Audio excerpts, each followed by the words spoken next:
অবশেষে একদিনের আন্তর্জাতিক ক্রিকেটকে বিদায় জানালেন বাংলাদেশের মিস্টার ডিপেন্ডেবল মুশফিকুর রহিম। বুধবার রাতে নিজের ভেরিফাইড ফেসবুক পেজে দেওয়া এক পোস্টে তিনি এ ঘোষণা দেন। সোশ্যাল মিডিয়া দেওয়া পোস্টে তিনি লেখেন, আসসালামু আলাইকুম ওরহমতুল্লাহি ওবারাকাতুহু। আজ থেকে আমি একদিনের আন্তর্জাতিক ক্রিকেট থেকে অবসর নিচ্ছি। আলহামদুলিল্লাহ, এই দীর্ঘ পথ চলায় যা কিছু অর্জন করেছি সবই আল্লাহর রহমত।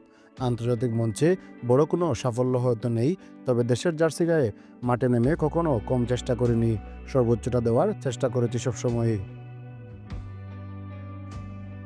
টি-20 থেকে আগেই সরে দাঁড়িয়েছিলেন, এবার ওয়ানডের যাত্রাও শেষ করলেন এই অভিজ্ঞ ক্রিকেটার। তবে লাল বলের ক্রিকেট অর্থাৎ টেস্টে নিজের ক্যারিয়ার চালিয়ে যেতে চান তিনি। সাম্প্রতিক সময়ে মুশফিকের ওয়ানডে পারফরমেন্স নিয়ে হয়েছে নানা আলোচনা সমালোচনা। বিশেষ করে চ্যাম্পিয়ন্স ট্রফিতে তার ও দলের বাজে পারফরমেন্সের পর থেকেই ওয়ানডে ভবিষ্যৎ নিয়ে তৈরি হয় অনিশ্চয়তা।